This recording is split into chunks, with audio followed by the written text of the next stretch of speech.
We'll begin with a bhajan, and I have chosen a Surdas bhajan.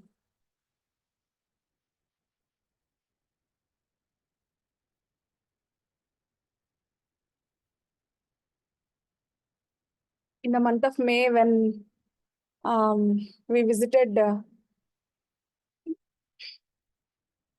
Shri Shri Radha Madan Mohan's original deity's temple in Karauli, Rajasthan, there were many local devotees who were singing a lot of very sweet bhajans, and one of them really stuck in my heart. Many of them, actually, one of them is this, and it is a Surdas bhajan. I just want all of you to know who Surdas was. I'm pretty sure that most of you know. Anybody wants to read this, Prabhujis and Matajis? Hare Krishna Mataji. Yes, Prabhuji, go ahead. 1 minute, Mataji. Okay. Surdas. In a Brahmana family in 1487, a boy was given birth. However, being blind, the family began to reject him from the start. In fact, they gave him the name Surdasa, which is a Derogatory. 1 minute, Mataji is very small. Derogatory way of referring to a blind person.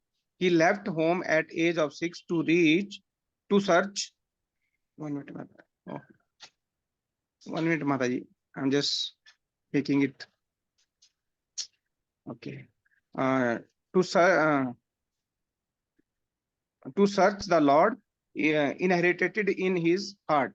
That Lord was the young king of Braj. 1 minute, Mataji. Sorry, I'm just making it. Knowledge from the great Vaishnava. Yeah, Mataji, can you just make it a bigger? This one is very small. Yes. You can look at the screen, Prabhuji. I'm sharing the screen and it's pretty big. Okay, Mataji, there might be phone problem. Okay. That the Lord was the young king of Braja, Lord Krishna. He imbibed knowledge from the great Vaishnava Acharya, Balvacharya, and memorized many verses from the Srimad Bhagavatam. He followed traveling kirtan parties, and while taking pleasures in hearing the Lord's name, he learned music from this, using many classical ragas. He had created many bhajanas. It is said that whenever Suradasa played his ektar and sang a bhajan, Lord Krishna would play the flute and appear in front of him. He lived a very simple life, singing bhajanas for the pleasure of the Lord. However, in a predominantly Muslim empire, Surdasa earned great respect, especially by the rulers Akbara. Even though he never compiled or wrote any books, a special selection of songs addressed to Uddhava, Lord Krishna's cousin, were compiled together to form a group of songs called Brahma Gita, or songs of the Brahma Gita, or the songs of B. While singing bhajanas glorifying Lord Krishna in this very long life, he left this world in 1584. Surdasa wrote many bhajanas in Hindi and Braja Bhasa. To this day, many sects of Vaishnavism culture to sing Suradasa bhajanas. Hare Krishna Mataji. Sorry Mataji. Hare Krishna. Srila Surdas ki jai. So this is a very beautiful bhajan. Sabse Unchi Prem Sagai. It's very famous also of all of his bhajans. Let's read the translation just so we know the mood in which we have to listen to this. Of all the forms of worship of the Lord, love is the highest. Lord Krishna renounced the delicacies that Duryodhana offered and ate vegetables at Vidura's house. As Lord Ramachandra, he ate fruits which were already filled with love from Shabari. Love is indeed the best way to serve and please the Lord. In Maharaja Yudhishthira's Rajasuya Yagna sacrifice, Lord Krishna served the Brahmanas and picked up their eating utensils. Out of pure love for Arjuna, he took the position of being his charioteer and he forgot that he was the Lord. Such love did Lord Krishna portray in Vrindavana when he danced with the gopis in the Rasa Lila. The harsh Suradasa is not worthy to praise the merciful and magnanimous Lord.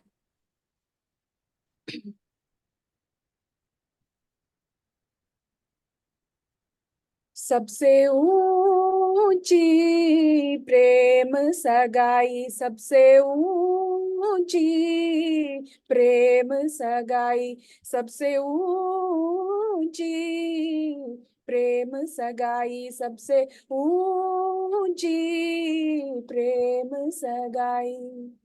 Duryodhan को मेवा त्यागो, दुर्योधन को मेवा त्यागो, साग विधुर घर पाई,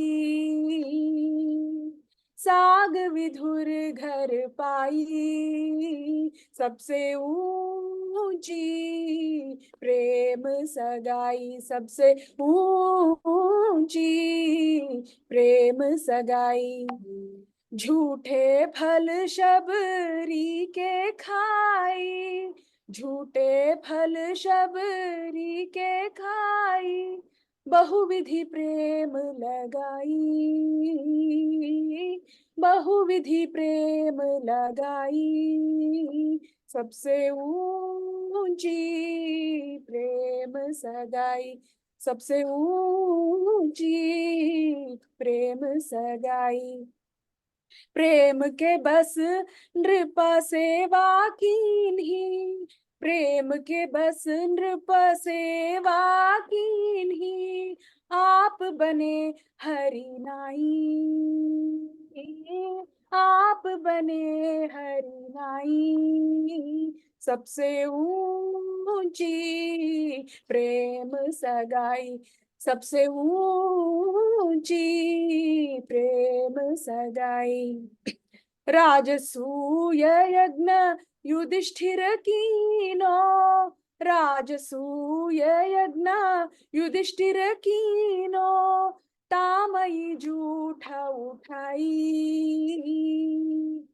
तामई जूठ उठाई।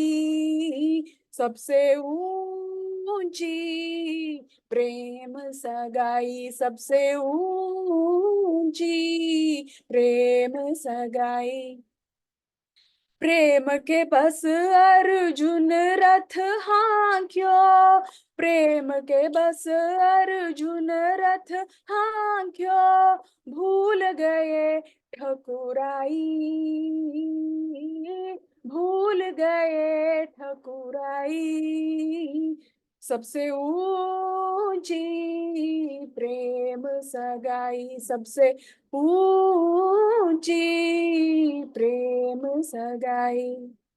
ऐसी प्रीत बढ़ी वृंदावन, ऐसी प्रीत बढ़ी वृंदावन, गोपिन नाच नचाई, गोपिन नाच नचाई। सबसे ऊंची प्रेम सगाई, सबसे ऊंची प्रेम सगाई। सूर क्रूर इस लायक नाही, सूर क्रूर इस लायक नाही, कह लग करऊ बढ़ाई, कह लग करऊ बढ़ाई। सबसे ऊंची प्रेम सगाई, सबसे ऊंची प्रेम सगाई, सबसे ऊंची प्रेम सगाई। श्रील सूरदास की जय।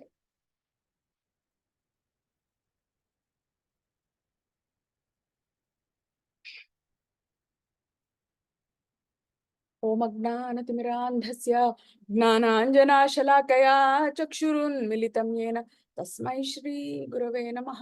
श्रीचैतन्य मनोभीष्टं स्थापितं येन भूतले स्वयं रूपा कदा मह्यं ददाति स्वपदान्तिकं। वन्देऽहं श्रीगुरो श्रीयुतापदकमलं श्रीगुरुं वैष्णवांश्च श्रीरूपं साग्रजातां सहगणा रघुनाथान्वितां तं सजीवं साद्वैतं सावधूतं परिजना सहितं कृष्ण चैतन्य देवं श्री राधा कृष्ण पादान् सहगणा ललिता श्री विशाखान्वितांश्च। हे कृष्णा करुणा सिंधो दीनबंधो जगत्पते गोपेशा गोपिका कांता राधा कांता नमोस्तुते। तप्त कांचना गौरांगी राधे वृंदावनेश्वरी वृषभानुसुते देवी प्रणमामि हरिप्रिये। वाञ्छाकल्पतरुभ्यश्च कृपा सिन्धुभ्य एव च पतितानां पावनेभ्यो वैष्णवेभ्यो नमो नमः। जय श्री कृष्ण चैतन्य प्रभु नित्यानंद श्री अद्वैता गदाधर श्रीवासादि गौर भक्त वृंद।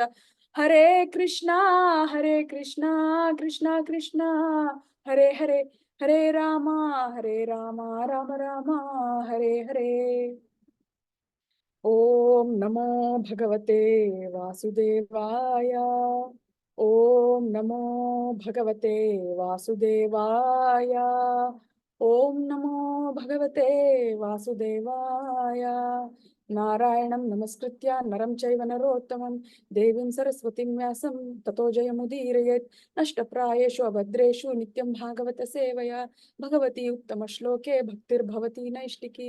कृष्णाय वासुदेवाय देवकी नंदनाय च नंदगोपकुमाराय गोविन्दाय नमो नमः। नमः पंकजनाभाय नमः पंकजमालिने नमः पंकजनेत्राय नमस्ते पंकजांग्रये। नमो महावधन्याय कृष्ण प्रेम प्रदायते कृष्णाय कृष्ण चैतन्य नामिने गौरत्विषे नमः। नमो ब्राह्मण्य देवाय गो ब्राह्मणाहिताय च जगद्धिताय कृष्णाय गोविन्दाय नमो नमः।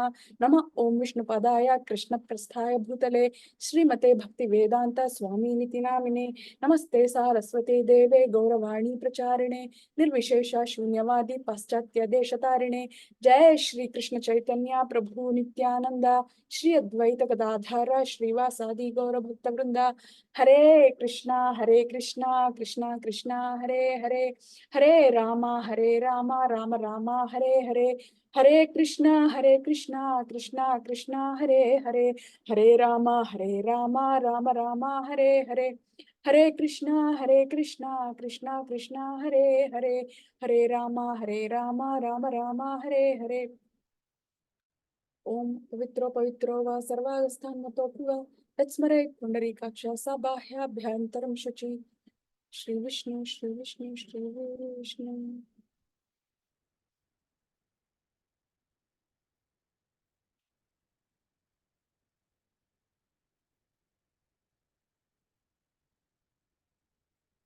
Thank you, Prabhujis and Matajis.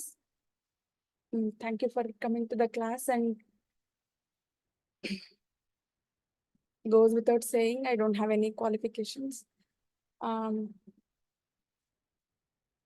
to be actually apparently giving this class. But please understand, I'm learning as I'm actually going to tell and just read Prabhupada's purport of this Canto 6 and Chapter 4, Prescribed Duties for the Mankind.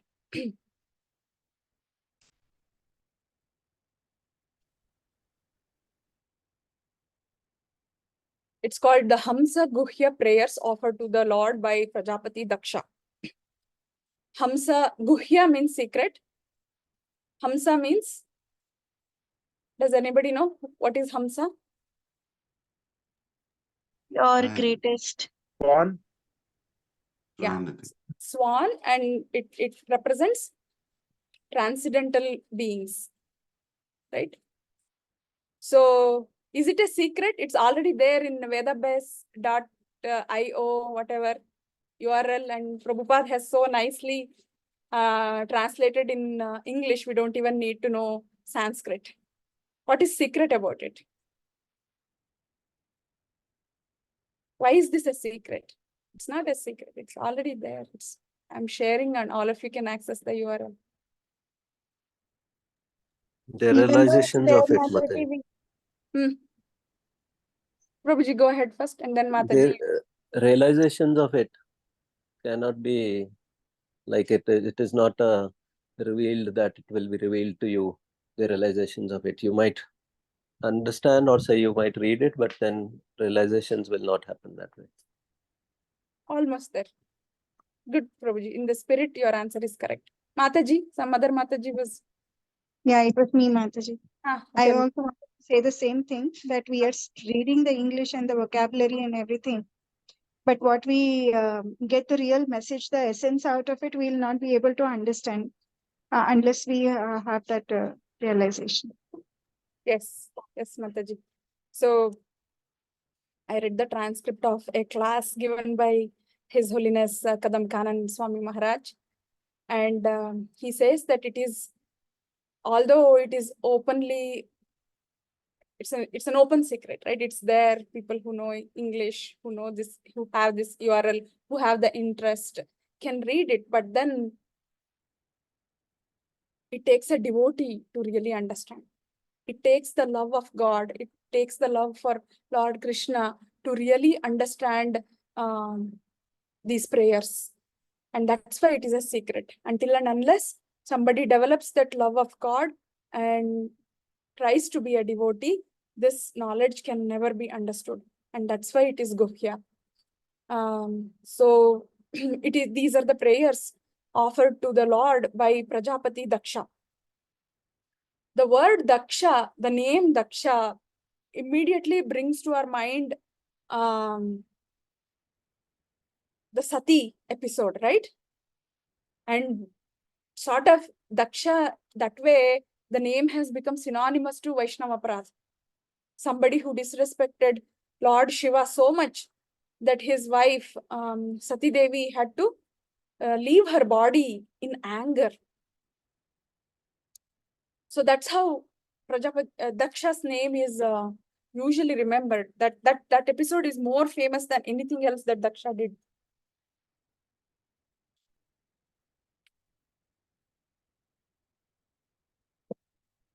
But Daksha is not all that bad. And this chapter is going to actually prove that. And Maharaj says, I really like what Maharaj said. We have to really remember the prayers offered by Prajapati Daksha because they're very practical. And as the name of the chapter, which is aptly given by His Divine Grace, Srila A.C. Bhaktivedanta Swami Srila Prabhupada.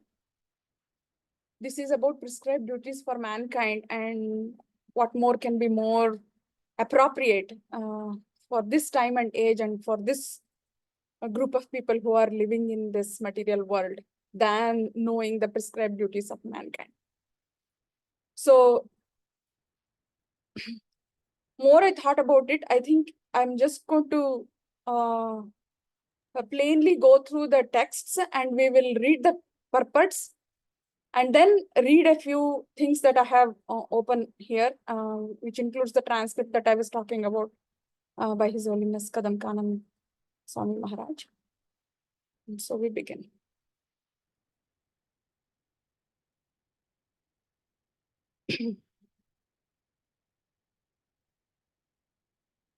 So 6.4, 1 and 2 verses. Sri Rajo Vacha Devasura Nrananam Sargo Naganam Mrugapakshinam Samasikas Tyaya Prakto Taya Prokto Yastu Swayambhuventare Tasyaiva Vyasam Ichchami Gnatum Te Bhagavan Yata Anusargam Yaya Shaktya Sasarja Bhagavan Para. synonyms and translation by His Divine Grace, A.C. Bhaktivedanta Swami Srila Prabhupada ki jai. I'll read this translation. The blessed king said to Shukdev Goswami, "My dear Lord, the demigods, demons, human beings, nagas, beasts, and birds were created during the reign of Swayambhuva Manu. You have spoken about this creation briefly in the 3rd canto. Now I wish to know about it elaborately. I also wish to know about the potency of the Supreme Personality of Godhead by which he brought about the secondary creation." So just to connect the dots from where we restarted this journey from the previous class. So we learned about the Ajamila, right? And Ajamila, all that confusion happens when he dies. He takes the name of Narayana, Vishnu Dutas appear because of that, and because of his all his activities that he was doing in his life, he deserved to be greeted by Yamadutas. So Yamadutas also came. They were keeping the account properly and they came. It was their duty. But because he took Lord Narayana's name, finally Vishnu Dutas got to take him. And Yamadutas returned back to Yamaloka. And you remember, Parikshit Maharaj was curious to know, okay, so what happened in Yamaloka? How did Yama feel? And we learned about, so if there are multiple controllers, how will the whole thing be actually controlled? That was the crux of the questions that Yamadutas asked him, right? You sent us to do our duty. We went, that person deserved to be greeted by us, and we should have gotten him here for all the kind of abominable things that he has done in his life. But this confusion happened there. Those people came and fought with us, right? If everybody is giving instructions and multiple controllers are there, who is the real controller here, right? That's what happens. In our corporate world, there is a saying, if many people own something, that's not owned by anyone, right? It creates a lot of confusion. So who is that one single person here who controls everything? And all that happened in the previous chapters. Yama tells who is the one single supreme controller, how multiple controllers are working under him to control a sub jurisdiction of the main controller, but he is the supreme controller and all that. Then the conversation shifts. Actually, this is a segue. Parikshit Maharaj's whole Bhagavatam is flowing according to Parikshit Maharaj's queries, right? So he's very now interested that, okay, first level of creation you already explained. Now you tell me how the secondary creation happened. So that's what he's asking. Demigods, demons, and human beings, nagas, beasts, and birds. These happened in the secondary creation. I want to know how all this happened. And that's why we have to learn about Prajapati Daksha, because Prajapati Daksha is in charge of creating, adding to the population. So I just want to shift to something that Kadampa Kanan Maharaj has written. So he says, before, actually he's talking about some other verse, but then he said, we could look at a little bit of context of these Hamsaguhya prayers. It is described that this section of Bhagavatam deals with Daksha in 3 chapters. It's described in a previous verse that Daksha was the direct son of Lord Brahma, one of the mental sons of Lord Brahma. We remember that Daksha disrespected and offended Lord Shiva and was punished for a very long duration of time with the head of a goat. For an entire kalpa, he had to wear the head of a goat. He gave up that body, and subsequently in the beginning of this chapter, there is a description of Prachetas who performed austerities underwater for a very long time. They came out of water and saw that the earth was overgrown by trees, and they realized that the earth had not been protected by dharmic kings who would have reserved the land for agriculture. In a spirit of anger, they burned those trees by mystic power. We are going to actually learn about that story also through these verses. So all of you remember, and coincidentally, that was the chapter I read from 4th canto also. So what happened? Prachetas were in underwater doing all the penances, and their father Prachina Barhi also left to forest, right? So there was this small period of time until Prachetas returned back to the kingdom, and their father had already left to the forest. There was this small period of time when there was no king ruling, right? And when there is no leader, when there is no ruler, what happens is things can happen in a haywire fashion. There can be havoc. So symbolically, that is actually explained by the growth of trees. So let's move to 6.4.3. Anybody wants to read the translation? Hare Krishna Mataji, Dandavat Pranam. Translation by His Divine Grace A.C. Bhaktivedanta Swami Srila Prabhupada Ki Jai.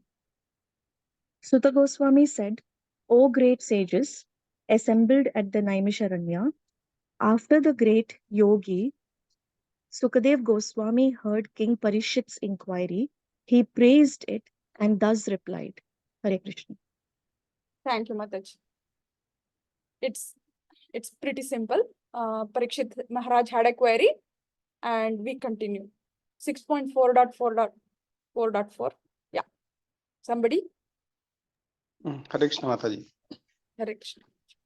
Yeah, Sukadeva Goswami said, when the 10 sons of Prachambani emerged from the waters in which they were performing austerities, they saw that the entire surface of the world was covered by trees. Hare Krishna Mataji. Continue, Prabhuji.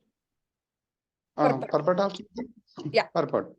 When King Parchanabhai was performing Vedic rituals in which the killing of animals was recommended, Narada Muni, out of compassion, advised him to stop.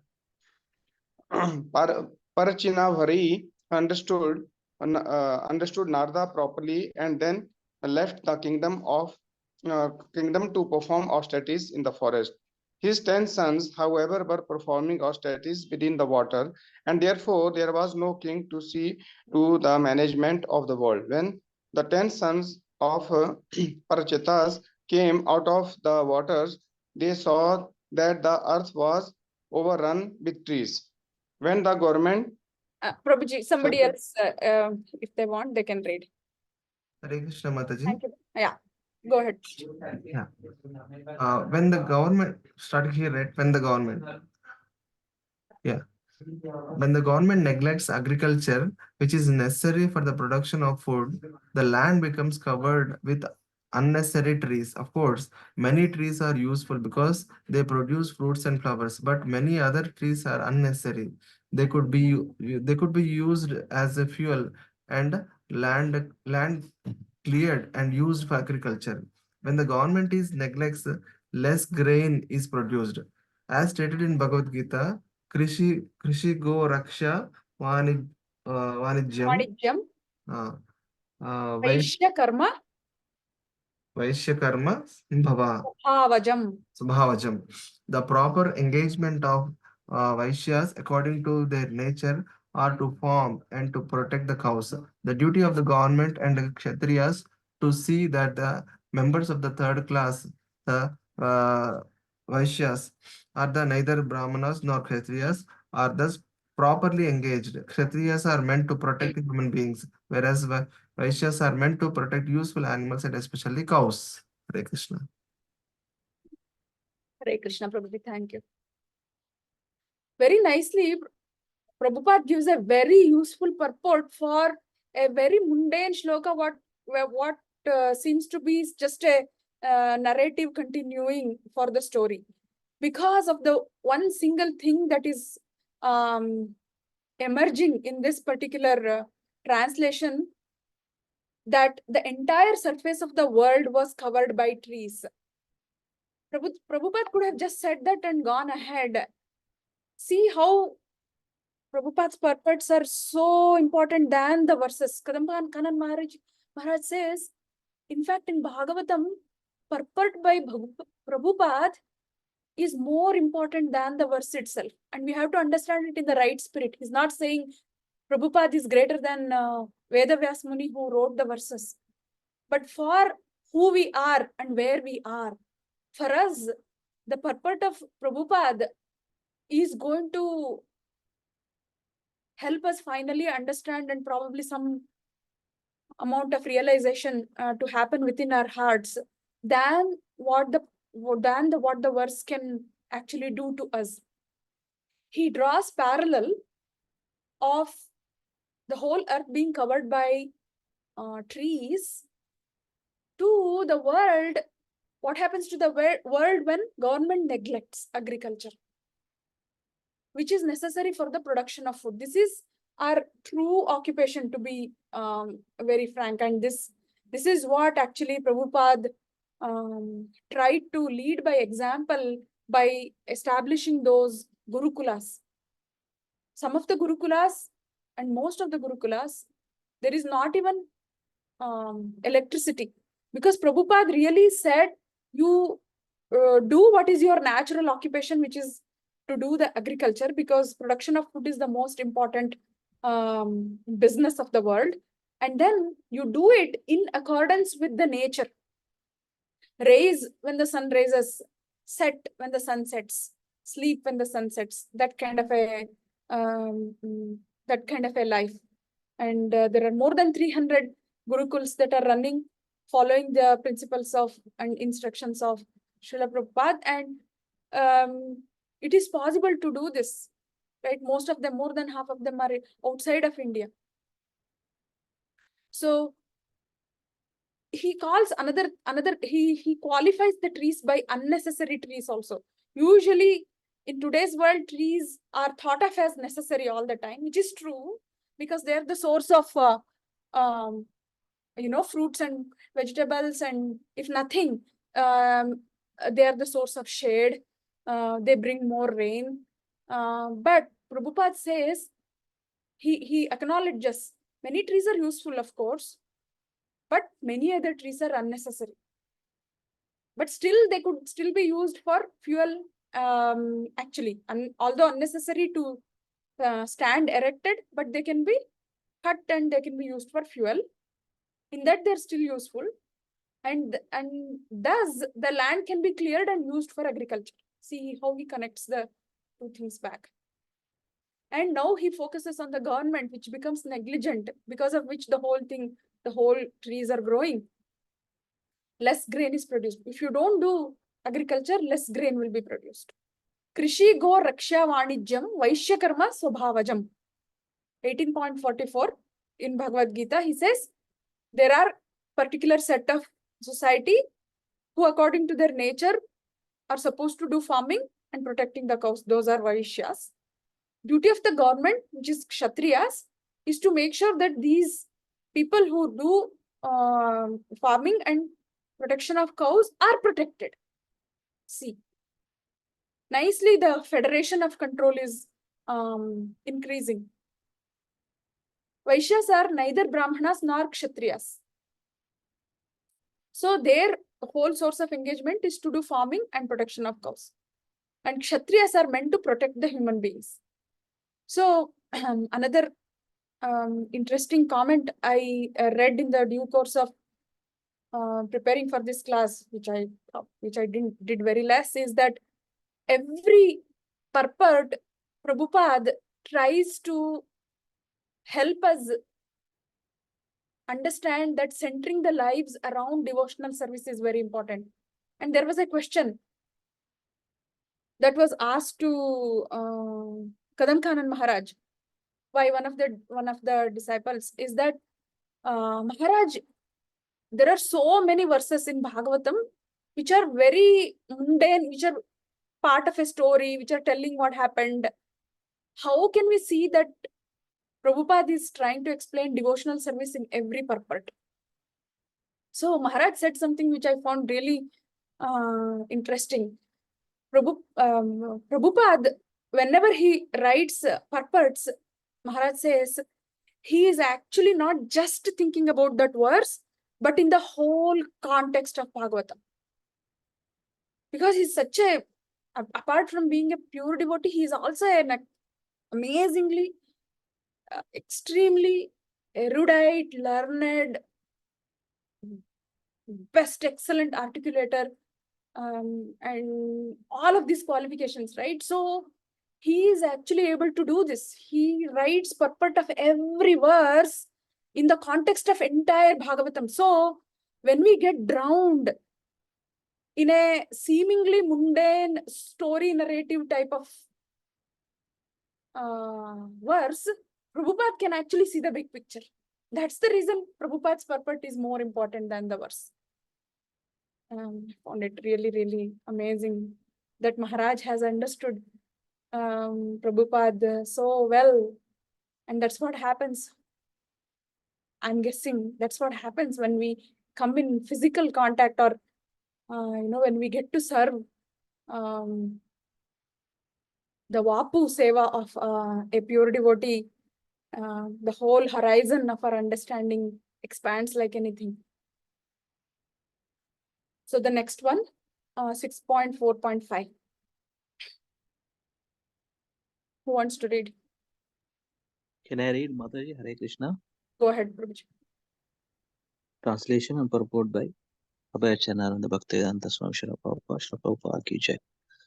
Because of having undergone long austerities in the water, the Prachetas were very angry at the trees, desiring to burn them to ashes. They generated wind and fire from their mouths. Purport. Here, the word tapodipita manyavaha indicates that persons who have undergone severe austerity, tapasya, are endowed with great mystic power, as evinced by the Prachetas, who created fire and wind from their mouths. Although devotees undergo severe tapasya, however, they are vimanyavaha, sadhavaha, which means that they are never angry. They are always decorated with good qualities. Bhagavatam 3.25.21 states, Titikshvakarunika suhruda sarvadehinam ajata shatrava shanta sadhava sadhu bhushanaha.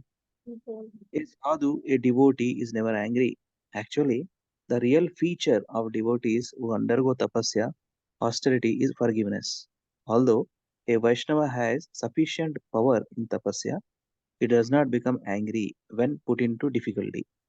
If one undergoes tapasya but does not become a Vaishnava, however, one does not develop good qualities. For example, Hiranyakashipu and Ravana also performed great austerities, but they did so to demonstrate their demoniac tendencies. Vaishnavas must meet many opponents while preaching the glories of the Lord, but Sri Chaitanya Mahaprabhu recommends that they not become angry while preaching. Lord Chaitanya Mahaprabhu has given this formula. Trunadapi sunichena tarorapi saishnuna amanina manadena kirtaniya sadahari. One should chant the holy name of the Lord in a humble state of mind, thinking oneself lower than the straw in the street. One should be more tolerant than a tree, devoid of all sense of false prestige, and should be ready to offer all respects to others. In such a state of mind, one can chant the holy name of the Lord constantly. Those engaged in preaching the glories of the Lord should be humbler than grass and more tolerant than a tree. Then they can preach the glories of the Lord without difficulty. Thank you, Mataji. Thank you, Prabhuji. Another stalwart purport for a very ordinary verse. I think I'm appreciating more Srila Prabhupada than Vasudev's shloka, but this realization is so true of Maharaj that we need to pay attention to the purport. So if you just look at the story, what happened? The Prachetas, 10 Prachetas were underwater doing lot of austerities for a long time. See, long austerities in water. So it must have been, first of all, it is austerity. Austerity is not meant to be a easy breezy thing, right? Recently we went to Char Dham and everybody was asking, how was Char Dham? And without, like, unintentionally, I always told them that it's not like going to Goa. Because I wanted to, before I told them how it was, I wanted to draw a very materialistic comparison that, you can go to Goa and just chill, and going to Chardham is hard. So it's an austere yatra. It was really good, but I found myself prefixing it with Goa, and then wondered why I'm bringing Goa and associating with Chardham. Then I realized, okay, I'm trying to give them a comparison because it was good in the context. To say that it was good, yatra was good in the context of Chardham, and to say it was good in the context of going to Goa are very different, two different things. So the verse itself has hints to us that it's a very long austerity that they did. And when they came out, they became very angry to look at the shabbiness of the whole world, right? Things are growing everywhere, these trees are covering. So they sort of got angry.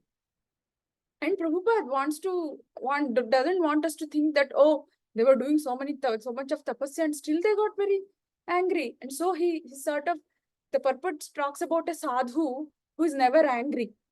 And people can know, many people can do tapasya, which we know Hiranyakashipu and Ravana also did. And they went through all the austerities. But their whole purpose of doing so was to get something in return and to demonstrate their demoniac tendencies, right? And if one really undergoes tapasya without becoming a Vaishnava, what happens is very evidently shown in the life of Hiranyakashipu and Ravana. Because when one undergoes tapasya, becoming a Vaishnava, it is a no-brainer that that person will develop good qualities. And good quality is to not get angry. So Vaishnavas must meet many opponents while preaching the glories of the Lord. But Sri Chaitanya Mahaprabhu recommends that they do not become angry. Prabhupada is connecting it to something very practical, that we may actually encounter this, and we do encounter this whenever we try to preach. That some people become angry with us, but should we become angry in return to them? No, right? No, that's what Prabhupada is stressing here. One should chant the holy name of the Lord. Prabhupada brings it back to the crux of devotional life, which is chanting the holy name of the Lord in a humble state of mind, thinking oneself lower than the straw in the street, and becoming tolerant than a tree. So those engaged in preaching the glories of the Lord should be humbler than the grass. So this is the lesson we are actually understanding in the due course of going through the story. So let's go ahead and understand what happened in the story next. 6.4.6. I will read, Mataji. Yeah. Translation. My dear King Parikshit, when Soma, the king of the trees and predominating deity of the moon, saw the fire and wind burning all the trees to ashes, he felt great sympathy because he is the maintainer of all herbs and trees. To appear the anger of the Prachetas, Soma spoke as follows. Purport. It is understood from this verse that the predominating deity of the moon is the maintainer of all the trees and plants throughout the universe. It is due to the moonshine that trees and plants grow very luxuriantly. Therefore, how can we expect the so-called scientists whose moon expeditions have informed us that there are no trees or vegetarian on the moon? Srila Vishwanatha Chakravarti Thakura says, Somo Vikshadi Dikštata Sa Eva Vrikshanam Raja. Soma, the predominating deity of the moon, is the king of all vegetation. How can we believe that the maintainer of vegetation has no vegetation on his own planet? Hare Krishna. Hare Krishna. Thank you, Mataji. So one thing that I learned from Srila Prabhupada, one of the many things, is that moon is more important than the stars. I didn't know this. I used to think that, see, we say rock star, oh, he's a star of the, stardom. So star is actually given more appreciation than the moon. And from Prabhupada, I learned that moon is more important than the stars. He said, I don't want stars, I want moon. He also meant that there will be like millions of stars, but there will be only one moon. That rarity of the moon also he brought out. And he actually, in this verse, which is just, about Soma. Soma is the king of trees. And Prachetas are burning all the trees by blowing wind and fire. And he being the king of trees, he feels very sad, right? He wants to stop the burning of the trees to ashes. And he actually wants to please Prachetas so that they stop becoming angry. I was so amazed by the whole turn of events. In Kali Yuga, such a thing were to happen, right? Here, both the people are really good people. Prachetas are also good. They're not bad people or anything. And Soma is also good. So these people are burning something that belongs to Soma, and Soma could have retaliated. But he's focusing on the right thing to happen. It doesn't help that Soma wages a war against the Prachetas and some war goes on here. That's not going to help here anyone, right? What is the right thing to happen here? That the burning of the trees should stop. And how will the burning of the trees will stop? When Prachetas stop breathing fire. And when will they stop breathing fire? When they are pleased. And Soma is just going to do that. Sometimes there are various situations in our daily life, in various phases, be it work or at home. There can be a situation that makes us angry because something that belongs to us is being hurt. Be it ego, be it our own property, or anything, right? Maybe neighboring house person is doing something that actually is encroaching our part of the house, something like that. Then we get angry and we go to confront, right? That's the first reaction that this material world has taught us. When you are angry, you confront the person who is the reason for your anger. But this verse says we should instead think, okay, what angered me? Somebody hurt me or somebody took my things away. Now, how can what is the right thing to happen here? That I get back my belonging, or I stop them from hurting me. And how can I do that? Is the right thing to focus on rather than becoming, retaliatory.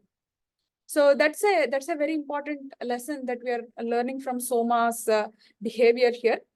And Prabhupada draws our attention to the importance of moon here. It is because of the moonshine that trees and plants are able to grow fruits and vegetables. Right? That's the reason in polar regions where there is 6 months of day and 6 months of night, nothing grows. Of course, it is extremely cold as well, but nothing would grow even if the temperature had been there. Experiments have been done to keep a plant in polar region and keep them warm and things like that. It has failed because there is no moonshine. When the 6 months of a day happens, there is no moon shining on those plants and they won't be able to be helpful. Right? So Prabhupada actually not only gives us the importance of, tells us the importance of the moon and tries to correct our understanding from what we have seen of these moon expeditions where supposedly people have landed on moon and moon is shown as this plain planet kind of a structure filled with craters. Nothing is there. It's all white and some kind of gas is covering and there is no vegetation. He actually makes us think it's a food for thought. The demigod who is entrusted with the responsibility of creating vegetation will not have vegetation on his own planet, is it? Something to think about, right? And it's a question mark. Prabhupada leaves a question mark for a purpose. Every full stop, every punctuation in Prabhupada's purport has a meaning and has a purpose. It's not there by accident. So it's a question. Sort of Prabhupada is leaving that for our own understanding. If you want to believe scientists went on to moon, okay, go ahead. Be my guest, believe. Okay. And then he quotes Srila Vishwanath Chakravarti Thakur, who says, Somo vrikshadishthatata sa eva vrikshanam raja. Soma, the predominant deity of the moon, is the king of all vegetation. How can we believe that maintainer of vegetation has no vegetation on his own planet? Okay, let's see what Soma does to please the Prachetas. 6.4.7. Prabhuji's and Mataji's. Hare Krishna Mataji, Dandavat Pranam Mataji. Translation and part by His Divine Grace A.C. Bhaktivedanta Swami Srila Prabhupada Ki Jai. Translation: O greatly fortunate ones, you should not kill these potteries by burning them to ashes. Your duty is to wish the cities and prajas all prosperities and to act as their protectors. It is indicated herein that the government or king has the duty of protecting not only the human beings, but all other living entities, including animals, trees, and plants. No living entity should be killed unnecessarily. Thank you, Mataji. Hare Krishna, thank you, Mataji. So that's the it is what it is. It's pretty explanatory. He's speaking to Soma is speaking to Prachetas now. Please do not kill these poor trees by burning them to ashes. It's your duty. He is reminding. Who are they? Who are Prachetas? They're kings, right? Kings have a duty to protect and protect all living entities, which includes trees, by the way. No living entity should be killed unnecessarily. It's very important to understand every word here. No living entity should be killed. Prabhupada did not put full stop there. He added a word, adverb, unnecessarily. That means without any necessity, we should not be harming any living entity.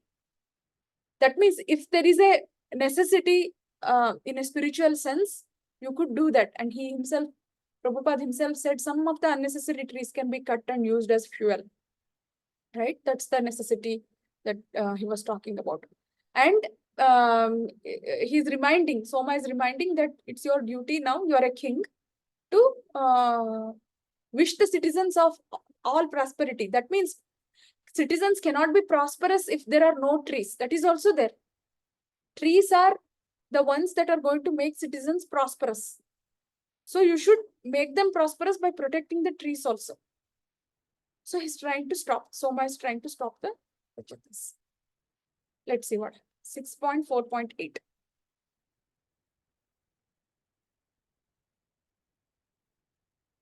Prabhuji Mataji. Hare Krishna Mataji. Hare Krishna. Translation: The Supreme Personality of Godhead Sri Hari is the master of all living entities, including all the Prajapatis, such as Lord Brahma. Because he is the all-pervading and indestructible master, he has created all these trees and vegetables as eatables for other living entities. Should I continue with the purport, Mataji? Yes, Mataji. Purport. Soma, the predominating deity of the moon, reminded the Prachetas that this vegetation had been created by the Lord of Lords to provide food for everyone. If the Prachetas tried to kill them off, their own subjects would also suffer, for trees are also required for food. Hare Krishna. Hare Krishna. So it's pretty, again, a very straight purport and straight translation by Prabhupada. We are continuing the story. He is explaining even more, and he's calling Sri Hari as the master of all living entities, including all the Prajapatis, such as Lord Brahma. So the word Prajapati itself has Praja in it. Praja means citizen. Their duty is to create population. All the Prajapatis are entrusted with the duty of populating with more living entities. That's why to beget children and to beget offsprings are the core focus of Prajapatis. Here,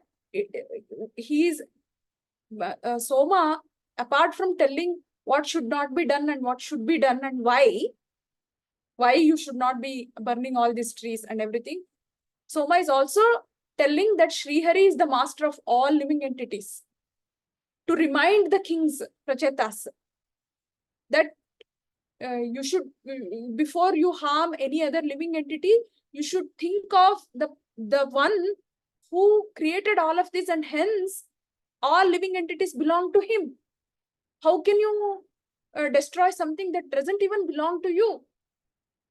Right? There are so many ways we can understand seemingly simple sentences. Again, it's very simple analogy, reason that if you try to kill the trees, and because they are required for food, your own subjects will suffer because they won't get food. Let's see what happens to Prachetas. 6.4.9. Can I read, Mataji? Yeah. Translation and purport by Srila Prabhupada Ki Jai. By nature's arrangement, fruits and flowers are considered the food of insects and birds. Grass and other legless living entities are meant to be the food of four-legged animals like cows and buffalo. Animals that cannot use their front legs as hands are meant to be the food of animals like tigers, which have claws. And four-legged animals like deer and goats, as well as food grains, are meant to be the food of human beings. Purport. By nature's law, or the arrangement of the Supreme Personality of Godhead, one kind of living entity is eatable by other living entities. As mentioned herein, Dvipadam, Cha Chatushpada. The four-legged animals, Chatushpada, as well as food grains, are eatables for human beings, Dvipadam. These four-legged animals are those such as deer and goats, not cows, which are meant to be protected. Generally, the men of the higher classes of society, the Brahmana, Kshatriyas, and Vaishyas, do not eat meat. Sometimes Kshatriyas go to the forest to kill animals like deer because they have to learn the art of killing, and sometimes they eat the animals also. Shudras too eat animals such as goats. Cows, however, are never meant to be killed or eaten by human beings. In every Shastra, cow killing is vehemently condemned. Indeed, one who kills a cow must suffer for as many years as there are hairs on the body of a cow. Manu Samhita says, Pravritir Esha Bhutanam Nivrittistu Mahaphala. We have many tendencies in this material world, but in human life, one is meant to learn how to curb those tendencies. Those who desire to eat meat may satisfy the demands of their tongues by eating lower animals, but they should never kill cows, who are actually accepted as the mothers of human society because they supply milk. The Shastra especially recommend Krishi Go Raksha. The Vaishya section of humanity should arrange for the food of the entire society through agricultural activities and should give full protection to the cows, which are the most useful animals because they supply milk to human society. Hare Krishna. Thank you, Mataji. So this is an amazing purport to sort of remember the summary of in our any kind of conversation where we are talking about different kind of food. So it's nature's arrangement that number one, non-moving beings are food for moving beings. Simple. Actually, Gaurang Darshan Prabhuji simplifies it for our, I think it helps us to remember it like that. Although there are exactly how it should be understood is there in this exact translation. But I really like this summarization because it helps to remember. So things that don't move are food for things that can move, right? It's like fruits, vegetables, plants. They cannot move, non-moving beings, and they're food for moving beings. That's the number one principle. Number two, beings without legs are food for those with legs. Simple, right? Those who have legs will eat those who don't have legs. Third one, animals without hands are food for animals with hands. Here is where the four-legged animals are coming. But not all four-legged animals can use their four legs as hands. Only a few animals, apparently four-legged, but two of the legs are used as hands. So there is a classification, small categorization there. And animals without hands are food for animals with hands. And then four-legged animals and plants are food for the human beings. So it is actually in Shastras, it is admitted that human beings can eat meat. It's just that it is bound by certain restrictions and rules. It's not a free like a free instruction saying these are the two kinds of food that human beings can have. Especially eating the four-legged animals, right? That's what four-legged animals can be eaten by humans, and plants can be eaten by human beings. And to eat the four-legged animals, there are a lot of instructions and rules to follow. And Prabhupada clearly calls out 3 out of the 4 classes of society, Brahmanas, Kshatriyas, and Vaishyas, who should not eat meat. Sometimes Kshatriyas go to forest to kill animals. Then comes the question, oh, Kshatriyas kill the animals. Or they do that because they want to keep their mind ready to kill. If we have never cut an animal or killed an animal, the chances are when we are attacked, even if we have the weapon, we won't be able to use it to kill the other person who is attacking.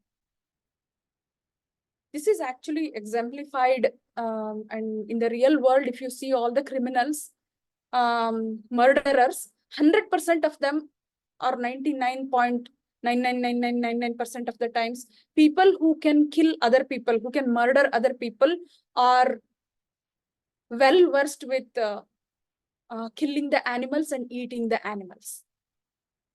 This is the statistics, plain statistics of the material world. So to keep that mindset of doing that gory act of killing another animal alive, because they have to, at the time of need, they have to kill people and protect their own subjects.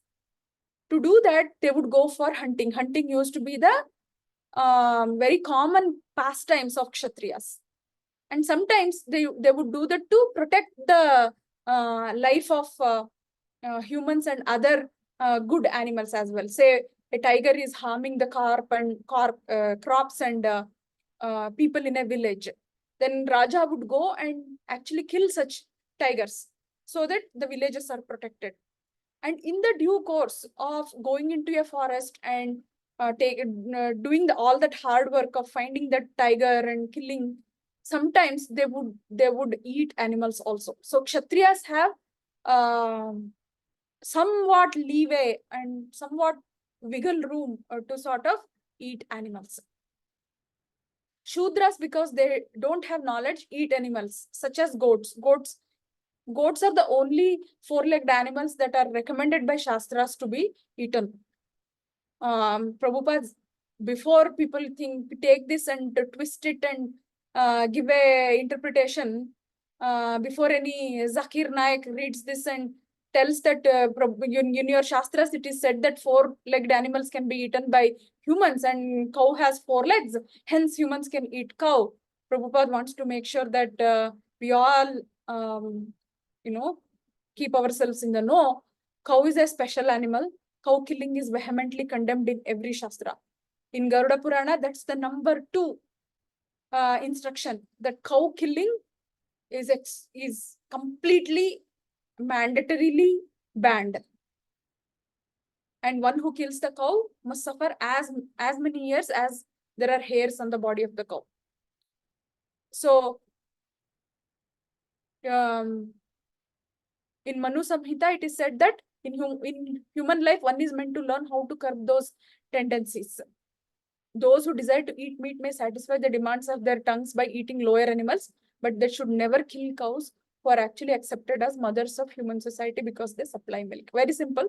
We drink the milk of cow, and anybody who gives milk and whose milk we have had, and we consider them mothers, and mothers are not to be killed. Very simple. So this is how we counter such Zakir Naiks.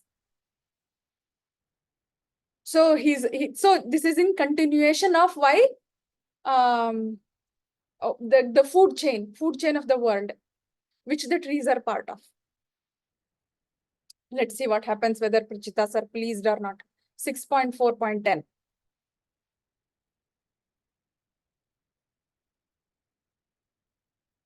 Okay, I'll read it myself. O pure-hearted ones, your father Prachina Barhi and the Supreme Personality of Godhead have ordered you to generate population. Therefore, how can you burn to ashes these trees and herbs which are needed for the maintenance of your subjects and descendants? First of all, you should not be, burning the trees to ashes, because they are the sources of food for population, and you're kings and you're supposed to protect the population. Not only that, you're Prajapatis.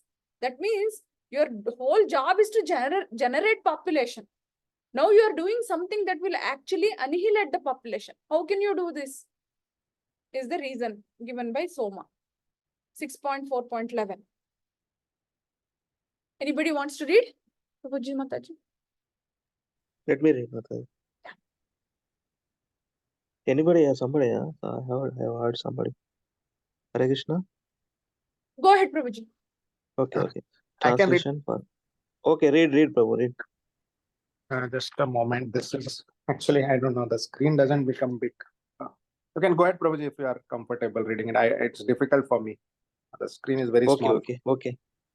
Text 11, 6.4.11. Translation for Srila Prabhupada ki jai. The path of goodness traversed by your father, grandfather, and great-grandfathers is that of maintaining the subjects, prajas, including the men, animals, and trees. That is the path you should follow. Unnecessary anger is contrary to your duty. Therefore, I request you to control your anger. Purport. Here the words Pitra Pitamahe Napi Justam va Mahaihi depict an honest royal family consisting of the kings, their father, their grandfather, and their great grandfathers. Such a royal family has a prestigious position because it maintains the citizens or prajas. The word praja refers to one who has taken birth within the jurisdiction of the government. The exalted royal families were conscious that all living beings, whether human, animal, or lower than animal, should be given protection. The modern democratic system cannot be exalted in this way because the leaders elected strive only for power and have no sense of responsibility. In a monarchy, a king with a prestigious position follows the great deeds of his forefathers. Thus, Soma, the king of the moon, here reminds the Prachetas about the glories of their father, grandfather, and great grandfathers. Hare Krishna. Hare Krishna, Prabhuji. Thank you so much. It's amazing to see how our Shastras not only tell us what they tell us, they also tell us how to talk in many situations. This is the biggest, I would say, materialistic and spiritual gain of people who read Shastras. I say materialistic because communication and the ability to articulate and talk are extremely necessary to do anything good in this material world as well. Be it in your career, be it in your work, you're standing in election and you want people to vote for you, or you're doing a business and you want your customers to buy stuff from you. Everything depends on how you can communicate. Everything. It cannot happen that somebody can become successful without communicating. That's the material part of it. Spiritually, it is very important because only this is Sarvam Karma Akilam Partha Gnane Paryupasate. Krishna says everything sort of culminates in knowledge, and knowing the knowledge is about either reading it or hearing from someone. And in order to be that someone who people hear from, in order to attain knowledge, that someone has to have the ability to convey what the Shastras are saying in a way that is palatable to the audience. So communication is extremely important. And if you see the past 7, 8, 9, 10, 11, we are at 11. Soma is just talking about convincing the Prachetas to stop burning the trees. He starts with saying, hey, do not kill those poor trees in 7th verse. Because they are the source of prosperity for your citizens. And in 8th, he says, Lord created them. Everything belongs to him. How can you destroy something that doesn't belong to you? The second reasoning for not killing the trees. And in the 9th, he's saying foods for different species, and trees become a very big part of the food chain, and food is the basic sustenance for all your subjects. And if you cut the trees, their food is snatched away and they will be perished. And on top of that, you have the responsibility of increasing the population. How do you justify depleting the population by taking away their food? And this is the ultimate nail in the coffin kind of a verse, because you follow your predecessors. Right? It really hurts us when somebody brings our lineage into something that we did. Like, for example, when I was growing up, and my dad was a teacher, and I made a silly mistake, and which I made all the time. The teacher would say, being a teacher's daughter, can you do this? Until that time, I wouldn't give a damn. Yeah, mistakes happen. What is your problem? I'm happy with my marks, kind of a thing. But the minute teacher said, in connection with my father being a teacher, that would hurt. So, being a teacher's daughter, there was an unexplainable artificial pressure to perform. Right? So, you cannot let down that legacy because your father is a teacher. So here he's saying, follow the path of your predecessors. Your father, your grandfather, your great-grandfather have protected their subjects and controlled their anger. He's saying, this is an amazing thing. Unnecessary anger. That means they were never unnecessarily angry. Do your duty. Don't be unnecessarily angry here, because there is actually no reason. And control your anger. So this is very close to, this must have been a really close to heart kind of a point for Prachetas to consider changing their behavior. Let's see what happens. 6.4.12. I will read, Mataji. Yeah. 6.1.12. 6.4.12. Yes, Mataji. Okay, Mataji. As the father and translation, as the father and mother are the friends and maintenance of their children, as the eyelid is the protector of the eye, as the husband is the maintainer and protector of a woman, as the householder is the maintainer and protector of beggars, and as the learned is the friend of the ignorant, so the king is the protector and giver of life to all his subjects. The trees are also subjects of the king, therefore they should be given protection. Purport: by the supreme will of the personality of Godhead, there are various protectors and maintainers for helpless living entities. The trees are also considered prajas, subjects of the king. And therefore, the duty of the monarch is to protect even the trees, not to speak of others. The king is duty bound to protect the living entities in his kingdom. Thus, although the parents are directly responsible for the protection and maintenance of their children, the duty of the king is to see that all parents do their duty properly. Similarly, the king is also responsible for overseeing the other protectors mentioned in this verse. It may also be noted that the beggars who should be maintained by the householders are not professional beggars, but sannyasis and brahmanas to whom the householder should supply food and clothing. Hare Krishna. Hare Krishna. This is like amazing explanation. Lot of comparisons are there. So parents are the maintainers of children, right? That's the first part.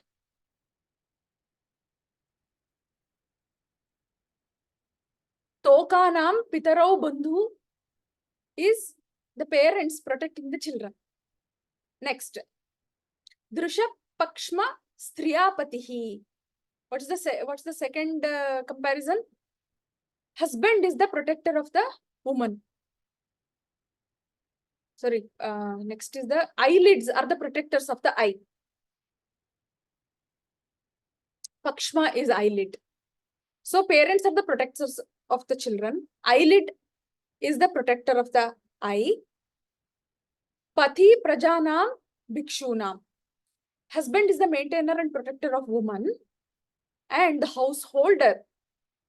Gruhya gnanam buddha suhrit. The householder is the maintainer of and protector of beggars. And as the learned is the friend of the ignorant, so is the king. So the king is the protector and giver of life to all his subjects. So it's actually the role of kings as being the protector is being elaborated by giving examples. Because when the protector becomes the attacker, right? That's a even more like it's a worse situation actually. The person who is meant to protect is actually in turn causing the harm to the subjects. So that is continued there. And 6.4.13, he gives more reasons why he should stop the burning of the trees at once. Can I read? Yeah. Hare Krishna. Hare Krishna, Prabhuji. Please read, Prabhuji. Hare Krishna Mataji. This 6th canto, 4th chapter, 13th shloka. Translation by Srila Prabhupada Ki Jai. The Supreme Personality of Godhead is situated as the super soul within the course of the hearts of all living entities, whether moving or non-moving, including men, birds, animals, trees, and indeed all living entities. Therefore, you should consider everybody a residence or temple of the Lord. By such vision, you will satisfy the Lord. You should not angrily kill these living entities in the form of forms of trees. Hare Krishna purport. As stated in Bhagavad Gita and confirmed by all Vedic scriptures, Ishvara sarva bhutanam hritesha arjuna tishtate. The super soul is situated within everyone's heart. Therefore, since everyone's body is the residence of the Supreme Lord, one should not destroy the body because of unnecessary envy that will dissatisfy the super soul. Soma told the Prachetas that because they had tried to satisfy the super soul, no, they should not displease him. Hare Krishna. Hare Krishna, Prabhuji. Thank you, Prabhuji. So this is about making the Prachetas see the point that all living beings are to be seen as Lord's abode. First of all, he already told them in the 8th verse that they don't belong to you. Lord is the creator of these trees, so trees belong to them. Not only that, trees are the eternal fragmental part of the Lord. Why? Lord lives in them. That means you have to see those trees as the abode of Lord.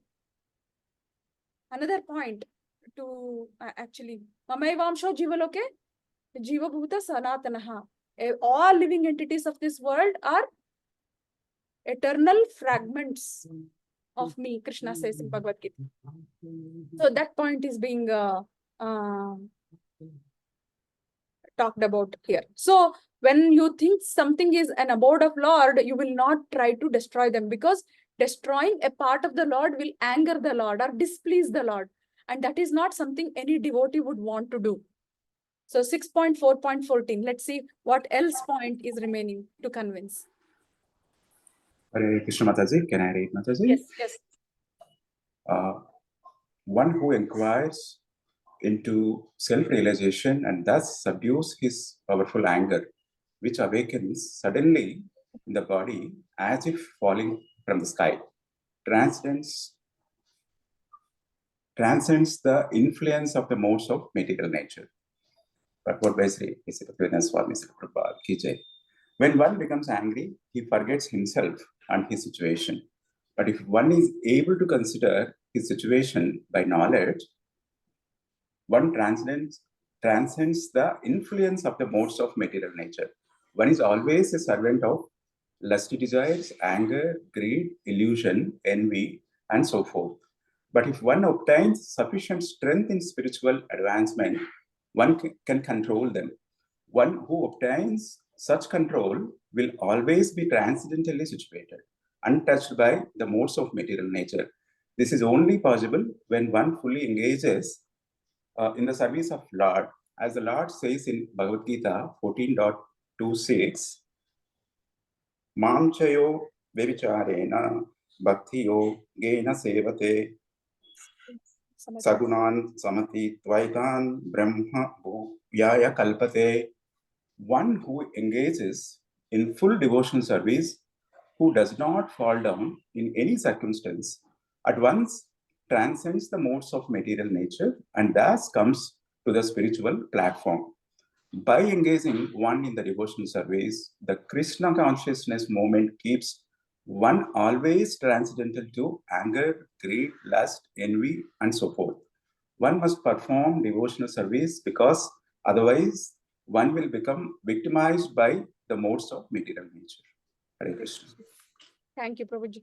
So this is, I think, this shloka is like a guiding principle for living hassle-free human life.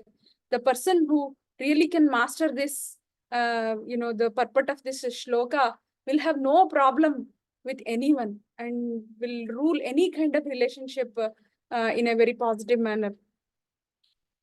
This is a very amazing point that Soma brings in, saying lastly he's actually attacking the anger of prachetas. Like one who subdues the sudden appearance of his anger by inquiring into self-realization transcends the influence of the modes. Anger can be there, but usually the one that surges suddenly is something that we want to subdue, right? We had a Sunday class. I don't know how many of you were there when His Grace Madha Gopinath Prabhuji was talking about chant, fight, and be happy, right? There is a particular kind of anger that is very necessary. It helps us to protect our culture. It helps us to protect our true identity.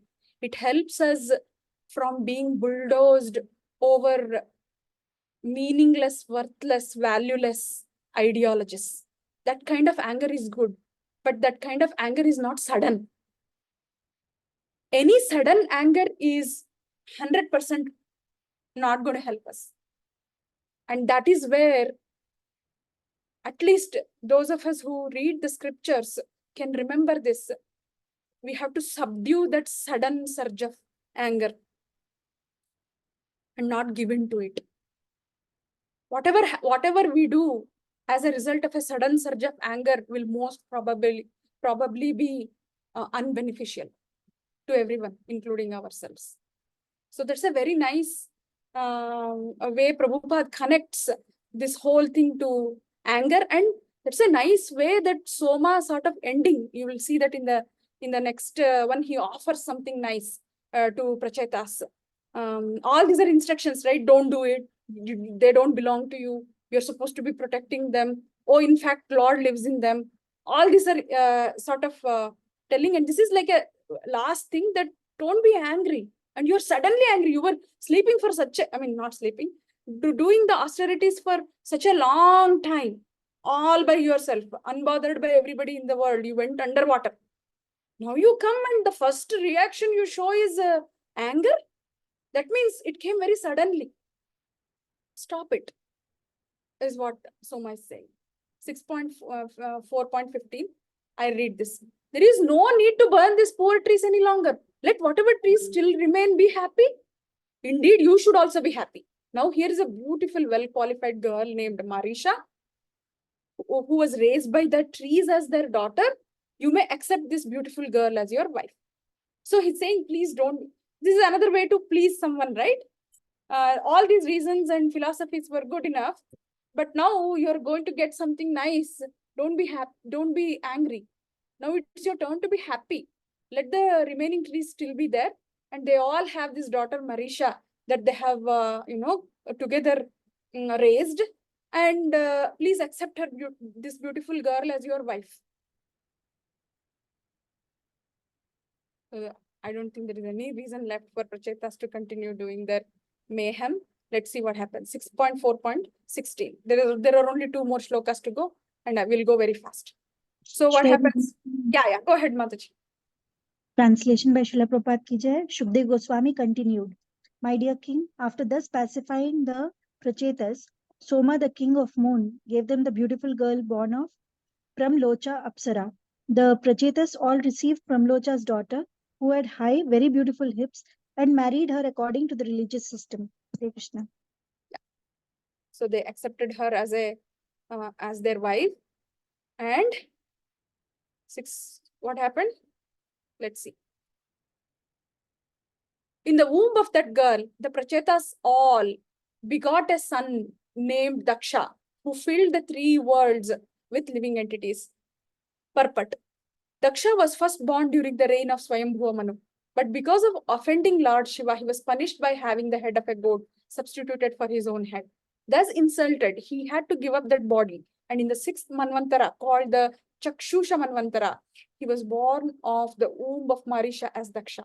In this connection, Srila Vishwanath Chakravarti Thakura quotes this verse: Chakshushetva anantare prapte, prak sarge kala vidrute, ya sasarja praja ishta, sadaksho daiva choditaha. His previous body had been destroyed, but he, the same Daksha, inspired by the supreme will, created all the desired living entities in the Chakshusha Manvantara, Bhagavatam 4.30.49. Thus, Daksha regained his previous opulence and again begot thousands and millions of children to fill these worlds. So this sort of helps us to remember his previous birth and this birth. So he got a glorious birth this time. He was born in the womb of Marisha, who is the wife of all of the 10 Prachetas. So all their semens created this one person, Daksha, it is said. And so Daksha is a very exalted personality. So we should sort of not always remember him as someone who offended Lord Shiva and got punished, and he was the reason behind Sati's leaving the body act. But we should also remember that he paid for all his offenses, and he sort of came back to do a very important duty as Prajapati, where he could sort of fill these 3 worlds with millions and millions of children. The last one, 6.4.18. I'll just go ahead and read. Shukadeva Goswami continued, please hear from me with great attention how Prajapati Daksha was very affectionate to his daughters, created different types of living entities through his semen and through his mind. Purport. The word Duhitra Vatsala indicates that all the Prajas were born from Daksha's daughters. Srila Vishwanath Chakravarti Thakura says that apparently Daksha had no son. Yeah, he had Diti and Aditi. And they were the mothers of all demigods and all demons, as we know in the continuing story. But this is a very nice place to sort of stop. So we all went through the entire story of how Daksha was born, which was very important to answer the original question that Parikshit asked, that this chapter began with. Parikshit asked was, I want to know the secondary creation, where Nagas, humans, trees, all these things were created. How did that happen? In order to explain that creation, Shukdev Goswami had to talk about the creator, who is the Daksha. But he just didn't want to get Daksha into the picture without giving the proper introduction, because already our memories were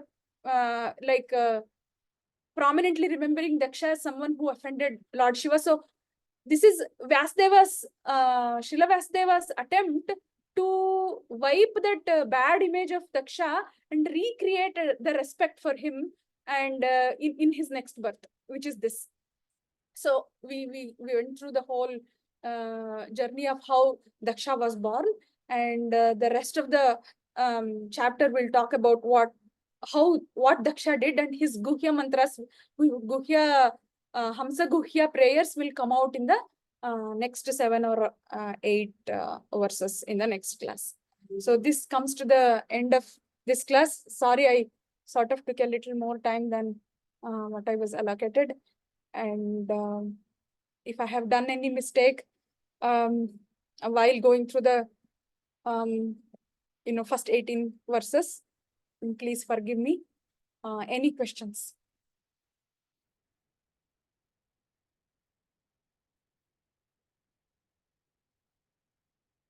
Any realizations anybody wants to share? And we can wrap this class up.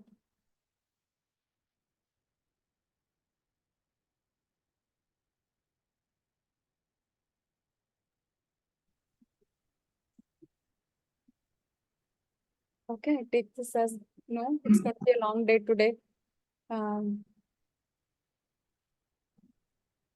Anchakalpatrubhishta kripa sindhubhyo japatitanam pavanebhyo vaishnavebhyo namo namah anantakoti vaishnavavrinda ki jai, Srila Prabhupada ki jai. Thank you, Shilpa Mataji, for giving me this opportunity. Thank you, Lilananda Prabhuji and Anu Mataji for all the guidance, all the support, and everything that I have learned is only because of you two. Srila Prabhupada ki jai. Thank you so much, Mataji, for the wonderful session. Thank you so much. Thank you, Shilpa. Hare Hare Krishna. Thank you, Krishna. Mataji. Wonderful speech. Hare Krishna. Thank you, Prabhuji. Hare Krishna Mataji. Hare Krishna Mataji, Dhanavad Pranam. Dhanavad Pranam. Hare Krishna Mataji, Dandavat Pranam. Thank you so Hare much. Krishna Mataji, nice class, Dhanavad Pranam. Thank you, Mataji.